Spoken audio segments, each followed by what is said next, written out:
சென்னையில் வெட்டி கொல்லப்பட்ட பகுஜன் சமாஜ் மாநில தலைவர் ஆம்ஸ்ட்ராங் உடலுக்கு அஞ்சலி செலுத்துவதற்காக பெரம்பூருக்கு அக்கட்சியின் தேசிய தலைவர் மாயாவதி வந்திருக்கிறார். அதன் நேரலை காட்சிகளை பார்க்கலாம்.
பகுஜன் சமாஜ் கட்சியினுடைய மாநில தலைவருடைய மரணத்திற்கு அஞ்சலி செலுத்துவதற்காக அக்கட்சியினுடைய தேசிய தலைவர் மாயாவதி அங்கு வந்திருக்கக்கூடிய காட்சிகளை நாம் பார்க்கிறோம். கூடுதல் விவரங்களை நம்முடைய சிறப்பு செய்தியாளர் அபினேஷிடம் கேட்கலாம்.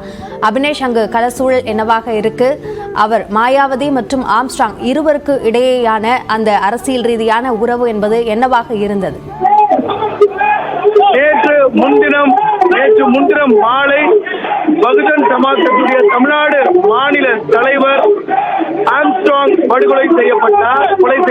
6 பேர் கொண்ட நபர்களால் இந்த நிகழ்வு சென்னையில் பெரும் பரபரப்பை ஏற்படுத்தியுள்ள நிலையில் பகுஜன் சமாஜ் கட்சியின் தேசிய தலைவர் மாயாவதி அவருடைய உடலுக்கு இறுதி மரியாதை செலுத்துவதற்காக சென்னை இன்று காலை வந்தடைந்தார்.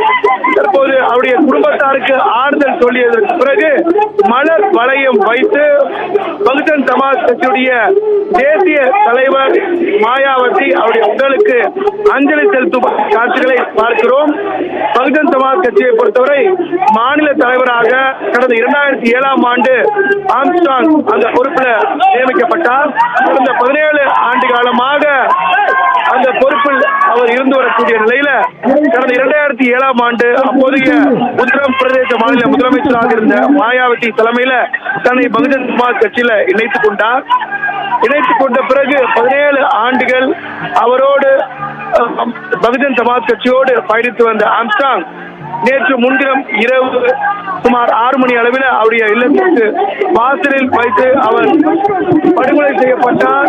இந்த நிலையில அவருடைய உடலுக்கு அஞ்சலி செலுத்துவதற்காக பகுஜன் சமாஜ் கட்சியுடைய தேசிய தலைவர் மாயாவதி சென்னை வந்திறங்கினார். சரியா காலை 10:30 மணிக்கு சென்னை வந்தடைந்த அவர் அங்கிருந்து சாலை மார்க்கமாக புறப்பட்டு பெரம்பூர் பந்தர் கார்டில் உள்ள அரசு பள்ளி மாநகராட்சி பள்ளி மைதானத்தில் வைக்கப்பட்டுள்ள அவருடைய உடலுக்கு அவர் அஞ்சலி செலுத்தி வரக்கூடிய காட்சிகளை பார்க்கிறோம். அவர் மிகுந்த சோகத்தோடு தன்னுடைய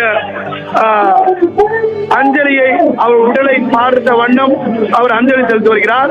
மலர் வளையம் வைத்து தன்னுடைய அஞ்சலியை அவர் செலுத்தி வருகிறார். மலர் வளையம் வைத்து தன்னுடைய அஞ்சலியை அவர் செலுத்தி வருகிறார். அருகில் விடுதலை சிறுத்தைகள் கட்சி தலைவர் திருமாவளவன் இங்கே அருகே உள்ளார். முதலில் வந்தவுடன் அவருடைய உறவினருக்கு அவர் ஆறுதலை சொல்லியதற்கு பிறகு மலர் வளையம் வைத்து அஞ்சலியை அவர் செலுத்தினார். இந்த நிலையில் 17 ஆண்டுகளாக பகுஜன் சமாஜ் கட்சியில் பயணித்த ஆம்ஸ்ட்ராங் நேற்று முன்தினம் இரவு அவர் கொலை செய்யப்பட்டார். இதனை அறிந்து நேற்று முன்தினமும் தன்னுடைய கொலை பக்கத்துல அவர் ட்விட்டர் பதிவுல அவர் தன்னுடைய இரங்கலையும் கொலைக்கு சம்பந்தப்பட்டவர்கள் மீது நடவடிக்கை எடுக்க வேண்டும் எனவும் இன்று அவர் சென்னை வருவதாகவும் அதுவரை அமெரிக்கா ஆக்க வேண்டும் என குறிப்பிட்டார். தற்போது இங்க இருக்கக்கூடிய குழுமிற்கு முன்பு அவர் பேச இருக்கிறார், உரையாற்ற இருக்கிறார். தன்னுடைய அஞ்சலியை அவர் செலுத்தியதற்கு பிறகு இங்கே கூடியிருக்கக்கூடிய பொதுமக்கள், பகுஜன் சமாஜ் தொண்டர்களிடையே அவர் தன்னுடைய இரங்கல் செய்தியை அவர் குறிப்பிட இருக்கிறார். விடுதலை சிறுத்தைகள் கட்சியுடைய தலைவர் திருமாவளவனும் இந்த பகுஜன் சமாஜ் கட்சியுடைய தேசிய தலைவர் அஞ்சலி செலுத்தக்கூடிய நிகழ்ச்சியில் உடன் இருந்தார். இந்த நேரத்தில் இங்கு கூடியிருக்கக்கூடிய பொதுமக்களுக்கு அவர் தன்னுடைய இரங்கலை அவர் தெரிவிக்க உள்ளார். அவர் இங்க பேசக்கூடிய அந்த காட்சிகளை நம்ம நேரடியாக பார்க்கலாம்.